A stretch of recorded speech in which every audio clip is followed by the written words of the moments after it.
없어요. 이것은 아주 악랄한 인격 말살입니다. 근데 이분들이 잘못 짚었어요. 목포는 아니죠. 저한테 요만한 먼지거리도 하나 찾지 못할 겁니다.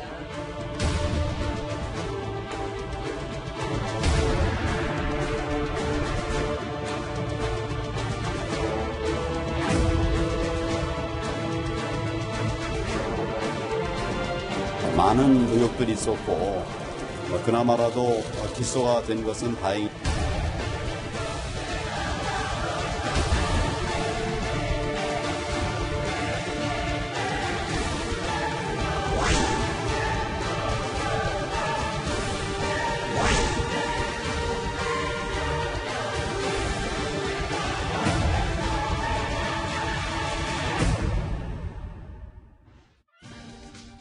지난 1월이었죠. 정치권 파장이 아주 컸던 손혜원 의원의 목포 부동산 투기 의혹에 대해서 검찰이 위법 결론을 내렸습니다. 손혜원 의원이 차명으로 투자를 했고 이 과정에서 업무상 비밀을 이용했다라고 판단을 한 겁니다. 자, 이야기 짚어보겠습니다. 이현정 의원님. 네. 검찰이 목포 부동산 투기 의혹 손혜원 의원과 관련해서 불구속 기소, 구속은 하지 않지만 기소하기로 한 거죠.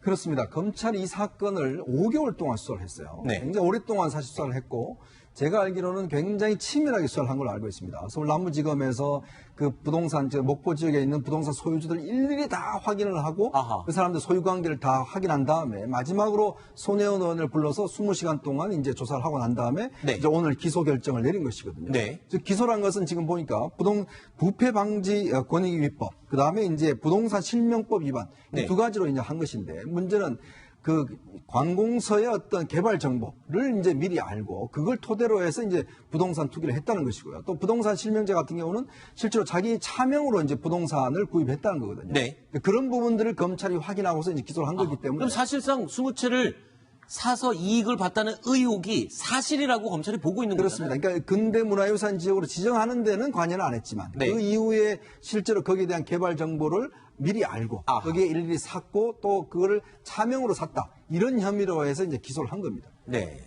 네. 이 부패방지법이라는 것은요, 이익을 보느냐, 이건 아무 상관이 없습니다. 그러니까 자기가 공무상 알게 된 정보를 가지고 땅을 매입한 것, 이것 자체가 부패방지법 위반이 되는 겁니다. 네. 그리고 이 불구속 기소, 구속은 되지 않았지만 기소가 됐다는 거는요, 네. 혐의가 있다는 거죠. 그렇죠. 네.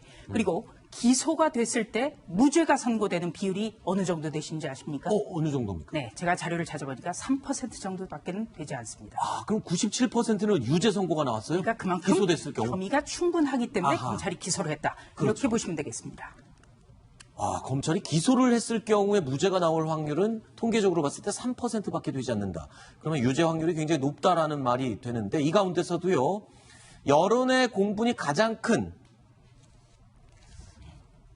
부분 바로 역시 공직자의 이해충돌 여부입니다. 조금 전에 조수진 부장이 언급을 하고 설명을 했죠. 손혜원 의원이 정부의 보안 자료를 이용해서 사적으로 측근에게 특혜를 주고 또는 자신의 친척 명의로 투기를 한 것이 아니냐라는 이 점이 바로 핵심입니다.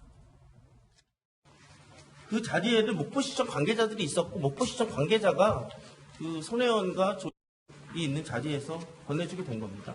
자료를 받기 전에 이미 일부 건물을 매입한 건 사실입니다. 본격적으로 뭐 다수의 필지와 건물을 매입한 거는 그 자료 취득 이후에 한 행위고 정확히 그 사업 구역 내에 대부분의 그 건물들이 위치하고 있고요. 주변에 지인들에게도 정확한 위치와 구역을 알려줘서 구입하게 했고요.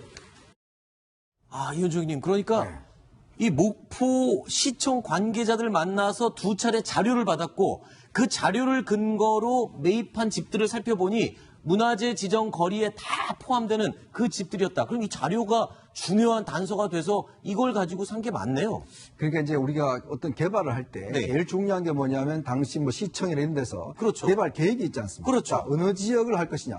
이게 길 하나 사이에 두고도 개발지와 개발 안 되는 지역이 나눠집니다. 아, 그게 시험 정답지 아닙니까? 그렇죠. 왜냐하면 이게 이제 예. 만약에 내가 그걸 미리 알면 네. 미리 예를 들어서 그 지역 가서 당사자를 모르거든요. 그렇죠. 그러면 미리 가서 집을 사겠습니다 그러면 팔잖아요. 네. 근데 그 다음에 발표가 돼버리면 집값이 확 뛰어버리죠. 그렇죠. 이제 그렇기 때문에 사실 이게 어떤 면에서 권력이 굉장히 이제 미칠 수 있는 영향이 중요한데 당시에 목포시청에서 목포시 도시재생 사업 자료하고 네. 또 뉴딜 사업 공모 계획 자료 이 두 가지를 손혜원 의원이 미리 봤다는 겁니다. 아하. 즉 이 자리에 목포시청 관계자가 있었다는 거죠. 네. 그러니까 어떤 면에서 손혜원 의원은 국회의원이었고 그다음에 목포시청 관계자가 이 자료를 어떤 보완 자료를 미리 줬고 이걸 네. 근거로 해서 본인이 본격적인 아하. 투자를 했다라고 지금 이제 검찰 측에서 밝히고 있는 겁니다. 아니 그런데 양지열 변호사님, 이 검찰이 기소까지 했다면 굉장히 혐의 입증에 대한 자료가 충분하다는 건데 왜 불구속 기소냐라는 부분도 좀 궁금해하시는 분들이 많아요. 일단 현역 의원이잖아요. 현역 의원이면은 현역 의원이고 구속- 체포 불구속- 동의도 회기 중은 아니니까 체포는 안 할 수 있구나.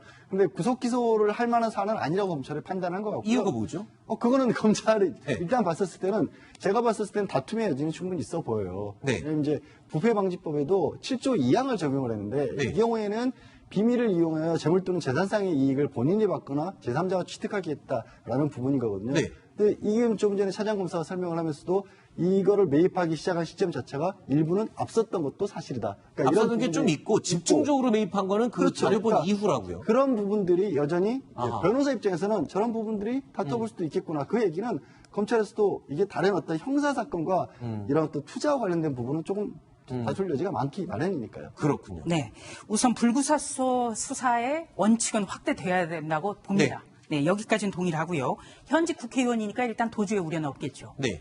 그런데 형평성 차원에서는 좀 논란이 있을 수 있습니다. 작년 같은 경우에 충청의 한 자치단체에서 국장 또 그리고 과장 이런 현직에 있는 사람들이 이 부동산을 매입을 했거든요. 공무원들이겠죠. 네. 그런데 이 경우에는 구속 기소가 됐습니다. 아하. 그렇기 때문에 좀 논란이 일고요.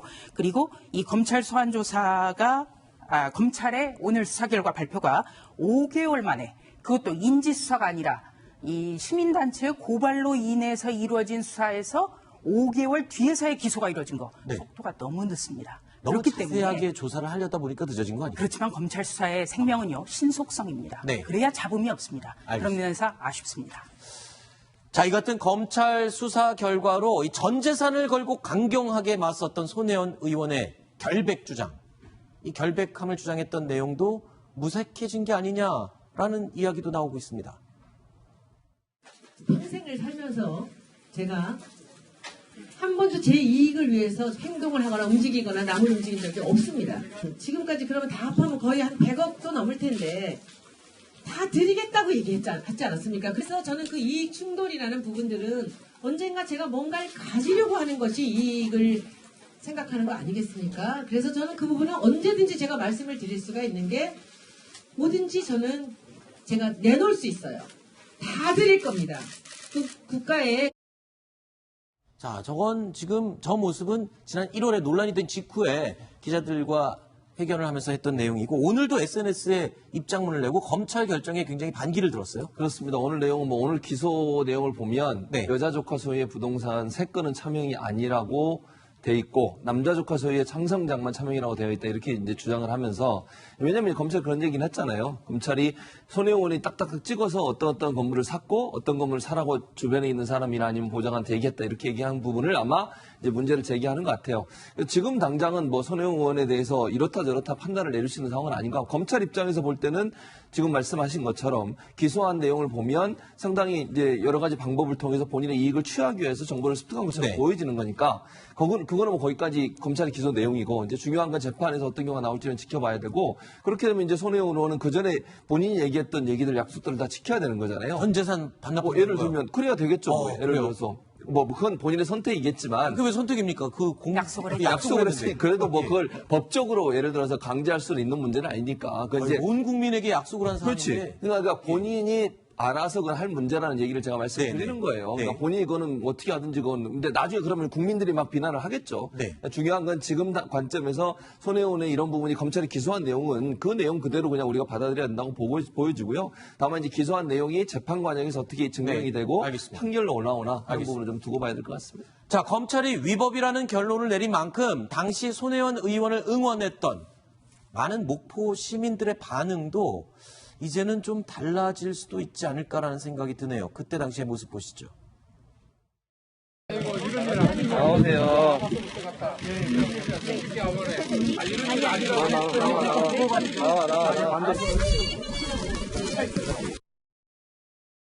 저 당시에 1월에 기자회견 열 때만 해도 목포 시민들의 응원과 격려가 굉장히 많았어요. 그런데 지금 검찰의 결론, 수사 결론 내용을 보면 목포 시민들이 상당 부분 실망을 했을 수도 있어요. 왜냐하면 믿었지 않습니까, 손혜원 의원을. 근데 뭐 하여튼 제 지인들 이야기를 목포에 사는 지인들 이야기 들어보면 네. 어쨌거나 손혜원 의원 때문에 네. 그 목포가 굉장히 관광객도 많아지고 아하. 상당히 또 어떤 면에서 보면 좀 경제적으로도 좋아졌다고 합니다. 네. 그래서 사실은 이 현지에서는 사실 손혜원을 지지하는 분들이 꽤 많대요. 근데 그거는 그 전이고 그렇죠. 이 사건이 터진 이유는 이제 지금 문제는 사업 자체가 이 삐걱대잖아요. 사건이 터지다 보니까 네. 이제 이 계획 자체가 제대로 진행이 안 된다고 합니다. 네. 그러니까 원래 이제 하려고 했던 것 자체가 진행이 안 되고 있고 네. 문제는 또 이게 이제 사법적으로 이렇게 돼버리면 이게 사실은 어떤 면에서 보면 굉장히 표류할 수가 있어요. 그렇죠. 또 본인이 이야기하는 거하고 정말 본인 아까 나와서 이야기했지 않습니까? 정말 사심이 없다고 이야기했는데 알고 보니 그게 아니었다라고 이제 법원에서 판단을 내릴 경우는 이거는 사업 자체가 상당히 난관에 부딪힐 수가 있습니다. 그렇군요. 오늘 이제 손혜원 의원이 검찰의 불구속 기소 이후에 SNS에 글을 올렸는데요. 바로 준비가 돼 있습니다. 네. 재판을 통해서 당당히 진실을 밝히겠다. 이렇게 이야기를 했습니다. 네. 자, 이 말이 왜 중요하냐면요. 지난 1월 20일 날 더불어민주당 탈당 기자회견에서 이렇게 이야기를 했습니다. 검찰 조사를 통해서 언론이 제기한 그런 의혹들이 사실로 밝혀진다면 그 자리에서 국회의원직을 내놓겠습니다. 자, 당시에는 1월에는 검찰 조사 통해서 밝혀지면 의원직 내려놓겠다고 했죠? 검찰 조사라고 딱 못을 박았죠. 네, 오늘은 검찰 조사가 마무리되니까 재판에 재판을 맡기겠다. 이렇게 이야기하고 있습니다. 그럼 그 말은 어떻게 되는 거죠? 지금 검찰 조사로 밝혀서 의원직을 내려놓겠다는 얘기는 이제 넘어간가요? 검찰 조사를 통해서 사실이 확인되지 않았다고 보는 거죠. 보니까. 아직은? 아니, 검찰은 어차피 우리가 알다시피 검찰의 주장인 거고 검찰의 네. 혐의인 거고 네. 그게 사실로 확인된 건 아니잖아요. 아, 이제 재판을 받아봐야 되겠죠. 그렇죠. 그렇지만 알겠습니다. 통상적으로 상식적으로 검찰의 기소 의견 네. 이거를 검찰 조사 과정에서 우리는 사실이냐 아니냐 이렇게 받아들인 기류가 좀 많죠. 알겠습니다. 자, 이렇게 얘기를 나눈 것처럼 손혜원 의원이 부동산 의혹을 저지른 것으로 이 혐의를 받으면서 그리고 또 이 재판에 넘겨지면서 향후 정치권 파장도 점점 더 커질 것으로 보입니다. 많은 의혹들이 있었고 그나마라도 기소가 된 것은 다행히 우리가 가지고 있던 의혹들에 대해서 모든 수사가 잘 돼서 해결이 됐다 이렇게 생각하지 않습니다. 앞으로도 계속 제기된 문제들에 대해서 지속적인 수사와 또 검증들이 필요하리라고 생각합니다. 자, 야당에서 이 상황을 지금 가만히 지켜볼 리 없겠죠. 아까 조수진 부장이 얘기했던 손혜원 의원이 국회의원직 내려놓겠다라고 얘기했던 말, 이 말 지금 책임지고 지키라면서 지금 공세를 강화하고 있죠. 그렇죠. 그럼 야당에서는 이제 손혜원 의원에 대한 공격뿐만 아니라 진짜 손혜원 의원과 이제 또 김정숙 여사와의 개인적 관계 뭐 이런 걸 해서 상당히 공격을 했지 않습니까? 네. 저는 또 묘한 것이 뭐냐면 지금 이제 윤석열 이제 후보자가 지명되고 난 다음에 남부지검에서 발표한 첫 번째 사건이란 말이죠. 또 그게 어떤 그렇게 면에서 연결을 보면 지어서 또. 이제 물론 뭐 어떤 상황이 예, 뭐 예. 이런 연관이 없습니다만 하여튼 저는 느낌이 그렇다는 것이고. 네네. 그래서 사실은 여당에서도 윤석열 지검장이 이제 후보를 할 때 여러 가지 걱정들을 많이 했다는 거 아니겠습니까? 네. 어차피 윤석열 지검장에 보면 이게 뭐 야당만 아니라 오히려 여당한테도 사실 어떤 면에서 보면 여권에도 상당히 치열하게 할 것이다 라는 네. 전망이 있었는데 바로 지명이 되자마자 손혜원 의원이 기소가 됐단 말이에요. 그런 면에 비춰보면 야당은 야당 나름대로 하겠지만 또 여당에서 내부에서도 사실 내심 이거 앞으로 이제 우리한테도 이제 검찰이 할 것이 오는 거 아니야? 라는 이야기들이 사실은 이 여의도에서 상당히 오늘 많이 퍼져가고 있습니다. 그렇군요. 자, 이런 가운데요. 손혜원 의원의 부동산 투기 의혹을 부인했다가 이후에 입장을 바꿔서 한 차례 설전을 벌였던 인물이 있죠. 박지원 민주평화당 의원입니다. 이 박 의원도 입장을 밝혔습니다. 이번 불구속 기소에 대해서요. 우리 목포 시민들은 정치권에서 논의되는 것보다는 재판 과정에서 사실이 밝혀지기를 바라고, 특히 목포시청에서 불법 자료를 취득했다고 하기 때문에 거기에 대한 우려는 가지고 있습니다. 최 교수님, 예. 사실 민주당 측에서는 손혜원 의원은 이미 탈당한 무소속 의원이다라고 선을 그었어요. 하지만 뭐 과거에 민주당 의원이었던 거를 온 국민이 다 알고 있는데요. 그러니까 좀 당황스러울 것 같고 청와대도 지금 어떤 입장을 밝히지는 않았죠. 그렇죠. 지금 입장에서 또 뭐 청와대나 민주당에서 입장 밝히기가 애매해요. 입장을 밝히게 되면 이 사건과 또 엮이게 되잖아요. 그런 상황이라고 하면 청와대든 민주당이든 당연히 선을 그을 수밖에 없는 상황이라는 생각이 들고요. 네. 또 이게 어쨌든 그 기소가 된 상태고 또 이게 재판이 진행될 과정 속에서 이런 논란의 중심에 청와대나 민주당이 들어가는 것 자체가 부담스러울 수밖에 없어요. 그런 상황에서 본다고 하면 민주당이나 청와대는 그렇게 할 수밖에 없고, 박지원 의원 같은 경우에는 어쨌든 목포가 지역구시잖아요. 그리고 이제 목포 시민들을 대상으로 해서 뭔가 메시지를 던져야 되는데 손혜원 의원하고 엮이는 것도 제가 볼 때 박지원 의원한테 별로 도움이 안 돼요, 전혀. 네. 본인 입장에서 그냥 저렇게 뭐 더 이상 말씀을 안 하시는 게 좋다고 생각이 들어요. 괜히 뭐 손혜원 의원은 사실은 뭐 다음번에 총선 출마도 안 하겠다고 지금 얘기하고서 이 사건을 하고 있기 때문에 뭐 그냥 죽기 살기로, 제가 이런 표현을 쓸지 맞을지 모르겠지만 그렇게 덤비는 상황이고, 박지원 의원 같은 경우에는 뭐 다음도 봐야 되고 여러 가지를 생각하셔야 되기 때문에 제가 볼 때는 선을 긋는 게 맞지 않나는 생각이 듭니다. 자, 일단 이 재판이 진행돼서 결국에 재판은 언젠가 끝날 거 아닙니까? 그러면 손혜원 의원이 국민들을 향해서 지켜야 될 약속이 크게 두 가지네요. 일단 국회의원직 내려놓겠다고 했던 거 여부에 대해서도 밝혀야 될 테고, 전 재산을 내놓겠다라고 한 부분도 여부를 결정해야 되고, 이 두 가지는 분명히 재판 결과에 따라서 결과가 나오겠군요. 네. 근데 네, 그거는 재판이 오래 걸리겠죠. 네. 재판은 내년 총선까지 끝날 가능성은 거의 없죠. 아, 그러면 그렇잖아요. 의원직하고는 또 관계가 없겠군요. 관계가 없고지고 이제 아까 제가 말씀드렸던 것을 이제 연장선에서 말씀드리면 손혜원 의원은 계속해서 투기는 아니었다라고 얘기를 하고 있고, 지금 이제 새롭게 나온 부분은 사실 이제 자료를 이용했느냐 비밀 자료를 이용했느냐 이런 부분들이 이제 재판 과정에서 투기 문제와 별개로 좀 따져봐야 될 것이고, 재산은 부분은 저는 이미 이전에 그러니까 이 사건과 관계없이 상당 부분 본인이 이렇게 헌납을 하겠다라고 밝힌 부분이 있기 때문에 그거 실현 여부는 글쎄 손 의원이 아직은 젊으시죠. 그걸 검증을 하기가 좀 어렵겠네요. 예. 네네. 그런데 이제 이 부동산의 취득 과정에서의 의혹보다 어떻게 보면 수사하기가 쉬운 것이 그 아버지의 서운 관련해 특혜를 받았다. 네. 이 부분이에요. 지금 검찰에서는 보훈처 압수수색도 했었거든요. 네. 그리고 이 부분과 관련해서는 그렇게 대질해야 될, 조사해야 될 인물도 그다지 많지 않습니다. 따라서 이런 그 붙인 서운 과정과 관련한 추가 기소, 이런 것도 배제할 수가 없고요. 그러네요. 또 한 가지는 깜빡 잊고 있었네요. 예, 또 한 가지는요. 이게 부패방지법 같은 경우는 그냥 취득한, 토지를 취득한, 건물을 취득한 이 행위만 문제가 되지만 만에 하나 투기 의혹까지 밝혀진다면, 이건 굉장히 어렵겠습니다만 밝혀진다면 이 역시 추가 기소가 불가피할 것으로 보입니다. 네. 국회의원은 공인이지 않습니까? 네. 국민에 선출된 사람들이거든요. 네. 말을 참 조심해야 됩니다. 어떤 면에서 또 말을 지켜야 되는 건 어떤 이유가 있는 것이고, 사실 그동안 우리가 손혜원을 쭉 말을 보면서 너무 좀 이게 나간다는 그런 느낌들을 많이 받았지 않습니까? 뭐 어차피 지금 또 상황이 이제 벌어지니까 어떤 면에서 보면 본인이 정말 이 문제에 대해서는 공인으로서 말에 대한 책임을 좀 져야 되지 않는가 싶습니다. 알겠습니다.